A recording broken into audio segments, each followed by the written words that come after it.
Hey, it's Obs here, and it's time to dig some trenches with Trench Warrior. So, Trenchstalker is a card that I know isn't the best one in the world, but I've been wanting to do something with him for quite a while, and From the Depths actually allows you to do some really funny things with him, such as allowing you to actually put down Brand's Bronzebeard as the same turn of a Trenchstalker, thus allowing you to do 16 points of damage to your opponent's face if they have 2 or less minions, which damage wise makes him actually better than the title Revenant. However, it does sacrifice the fact that you actually get some defense capabilities out of title Revenant to be able to do this, and it is a combo that you won't always be able to pull off. There's two other things that I actually tried with this deck very briefly. The first one was using to the front to actually make the combo a lot more consistent, but I wanted the additional removal tools that we might generate off of Venomous Scorpid instead. And the other thing I tried was to use Snapdragon instead of the Scorpids to actually try to buff up the Trenchstalkers as much as possible before we slam those down, and that felt even weaker than the Venomous Scorpids, even though most of the minions in this deck are actually Battlecry minions. Overall, this deck ended up having around a 48% win rate across 20-ish games that I played with it, which was actually pretty good, and it doesn't really shock me. It's basically a control warrior style of deck, just with a big damage output towards the end of the game in the form of Trenchstalkers and Captain Gallinger. For the Mulligan guide of the deck, you're looking for cards like Outrider's Axe, From the Depths, Ignis Lava Gorger to keep in your opening hand, Frozen Bulker, and Shield Shatter are also really good to keep in your opening hand, as these will allow you to deal with a bunch of minions early on, and even though that Shield Shatter has been nerfed to only do 4 damage, it does get rid of most of your opponent's board when you do play it.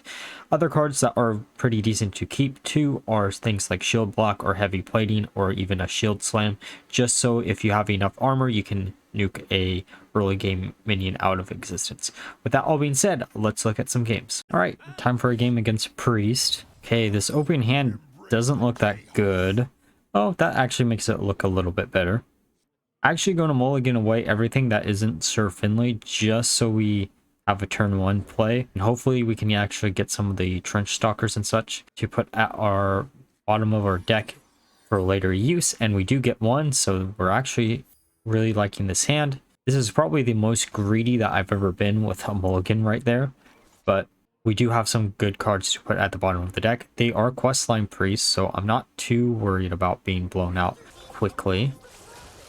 Okay, there's Brawl, Frozen Bulkert, Captain Galvinger, another Frozen Bulkert, and a Shield Shatter, so we didn't actually lose anything by doing this. The Ignis is actually pretty decent, because we do know we have guaranteed high cost cards at the bottom of the deck. Though armor gain isn't going to really matter too much in this matchup, since they can just nuke us in one turn. Okay, the Shield Slam doesn't really do much here.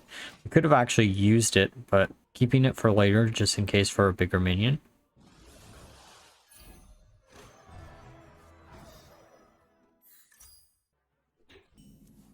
Okay, so we could try to see if we can get the Shield Shatter from the bottom of the deck, but we can't. Rokara is actually not bad either. We can get rid of the Rokara for now. It's still 7 armor gain. Okay, they're going to steal some life from our minion, kill it. We do have the Shield Slam here. Actually, we could use the Shield Shatter too. That probably would have been the better option. Just going to Hero Power and then fast turn back. So the Nyxian Drake is actually pretty good. Interesting to see the Dragonoid Operative, though. I haven't actually seen someone use that card in quite a while. I guess it makes a lot of sense if you are playing Priest or Questline Priest. It is a nice 5-drop card. Okay, there's the Outrider's Axe. This will be good for now. Okay, so all we need to do here is kill them before they can actually get their questline reward. And they actually hit the best target that they could have out of the hand. That was a 50-50 of being something really bad. From the Depths is actually really, really nice. Now, we have the tough decision of using From the Depths or using Rokara here just to get the minion off the board. Using From the Depths is probably the better bet. Venomous Scorpid is probably better here. Attack into the Mutanus, and then we can put down the Scorpid this turn. Oh, conditioning is actually pretty good if we can get the Trenchstalker from the bottom of the deck. Okay, they're just going to put Murzod down. Murzod doesn't actually get them that much. It does get them a Scorpid, I guess, that will instantly kill. Or we could actually use Rikara here, kill the Murzod, do 8 damage to their face. We're getting very, very desperate though when it comes to having enough damage. Probably should just hit their face here. Or we could actually use conditioning too. Use conditioning to trigger the Captain Galvanger to make him 11, I think, attack. And then because we do have the weapon and our hero power, we should be able to win this turn. And they do have From the Depths because they copied it. Then we can use our hero power, puts them at 11, and then use Captain Galvanger and go face. Okay, time for a game against another warrior, which means it's either going to be another control style deck or it's going to be questline warrior. There's usually nothing else besides those two style of decks right now for warrior. Going to mulligan away the shield block and other card, getting Captain Galvanger and a Scorpid. Scorpid isn't actually the worst thing in the world, but I would have rather seen something like Shield Shatter. Captain Galvanger is something I didn't want to see either. And now we're going to have to actually deal with pirates. Okay, so next turn we have 2 mana. We could coin out a Scorpid if we really feel like it, or we could just use our hero power. We're going to put down a Loot Hoarder, which is kind of weird, but let's just hero power here. Okay, they're going to use Racket Privateer. Doesn't really do much here, just puts down a big body. We can coin out the axe if we really feel like it, and that's probably what we're going to do. Get rid of the 4/3. We would have taken the damage anyways. From the Depths is perfect. We don't have the bottom of the deck stacked yet, but I still really like seeing that on a turn 4 if we can help it. A Cannoneer, so we might not actually want to use From the Depths next turn. Oh no, we could still kill the Cannoneer if we really feel like it.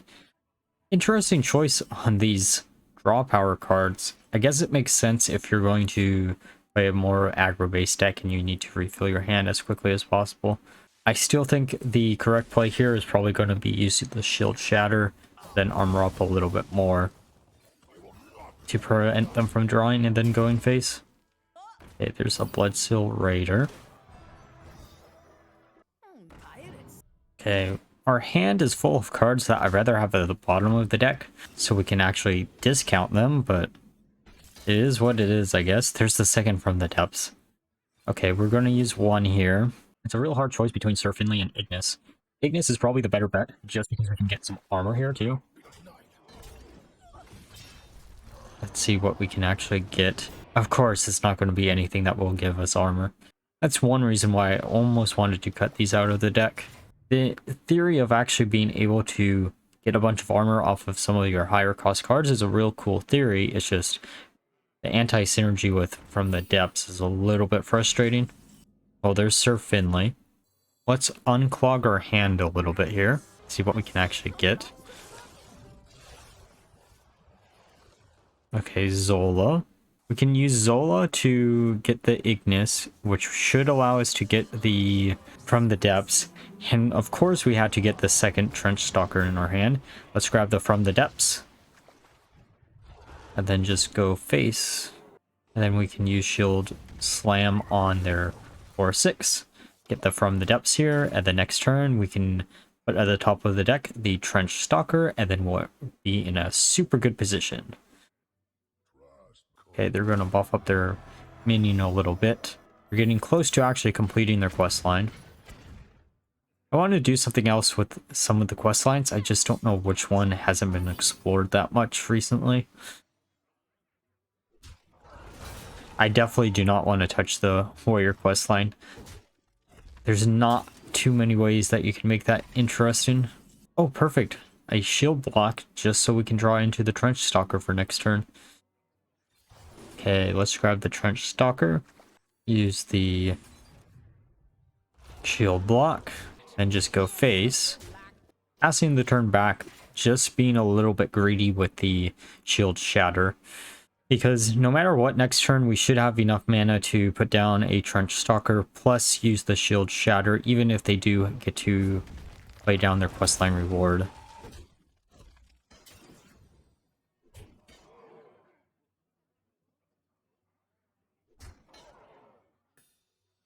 Okay, so we'll definitely be able to kill everything here except for the Harbor Guard, which means we should be in a pretty good position.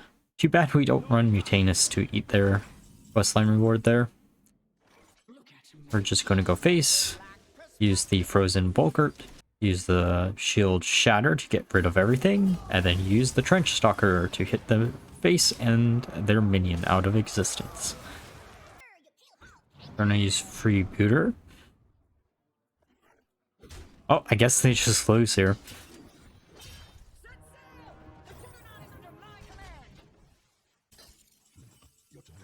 Alright, it's time to embrace the depths with our trenches. Okay, time for a game against Rogue, and for some reason they're actually not using the Maestra to disguise them. That's kind of interesting.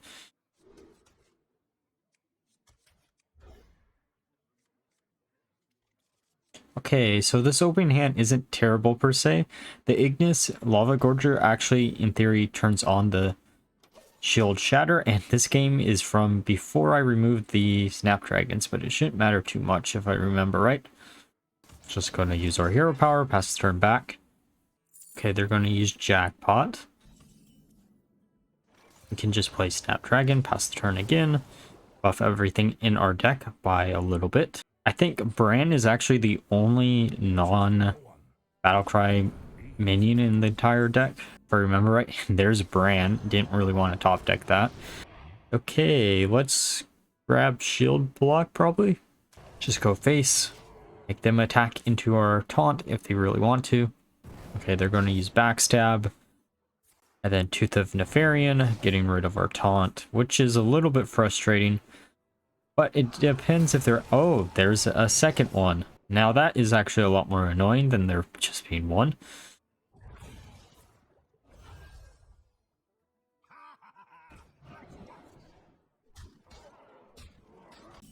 Okay, so we don't have enough mana to use both this and the Onyxia Drake, but we do have enough to use our hero power and then use Shield Shatter, getting rid of all of their minions. Okay, they're going to use Reconnaissance. What did they get? Wildpaw Knoll. It's interesting they're not using Maestra though.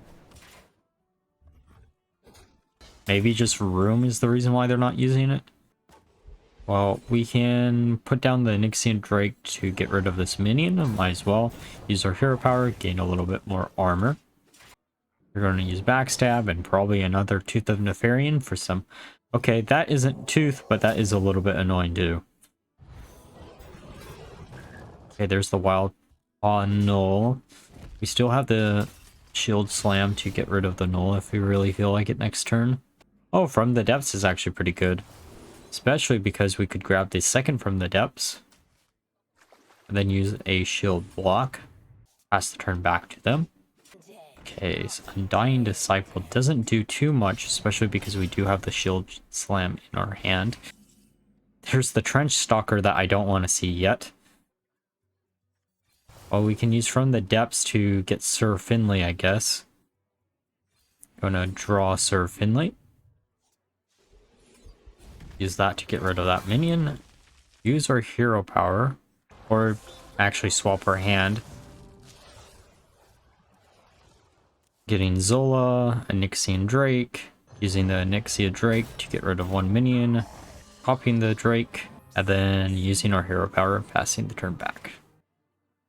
Celestial Alignment actually helps us a lot more than it hurts us here, especially because we top deck the Trenchstalker. That's actually just a funny coincidence right there. Okay, now they're at 8. Good. Bounce everything back.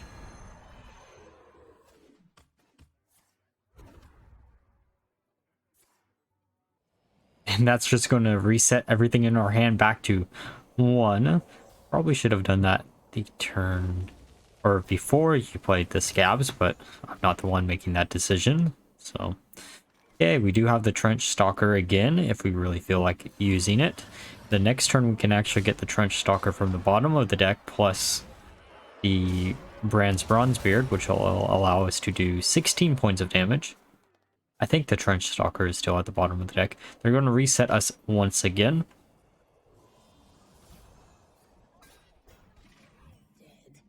Okay, there's the Snapdragon. Well, we can just kill this minion, pass the turn. They're going to hero power. That doesn't really do much. And then we should be able to use Sir Finley and then just use the Trenchstalker at the bottom of our deck. We could have also used our hero card, but this is a lot more funny. Behold, our Stalker from the depths. So now that we're through the games, let's discuss my final thoughts of the deck overall. So this deck is basically Control Warrior, but if you added a bigger win condition towards the end of the game in the form of Trenchstalkers, and it had around a 48% win rate across, I think, 18 or 19 games that I actually played with it. It's not too big of a shock. Control Warrior is actually pretty good, and From the Depths is just such an insane card right now that if you can actually abuse this to make some of the worst cards in Warrior actually more playable, you should take that opportunity to do so before it actually gets nerfed. And because of this, this is actually one of the best classes right now to cheat out a bunch of mana, which is kind of weird to say because Warrior historically doesn't have a lot of mana cheat within the class. To be honest, this is a deck that I could easily recommend because it isn't that big of a difference from a stereotypical Control Warrior deck. And Trenchstalker can actually catch a lot of people off guard because they're not going to expect 8 points of damage to their face on a big body like this, even if you could in theory get 16 damage, which is even better. If Warrior had actually a lot more ways to actually duplicate a card like this, I think it would actually see a lot more play with cards like From the Depths actually existing currently in Hearthstone. And like always, if you enjoyed the video, please like, comment, and subscribe. Until next time, bye bye.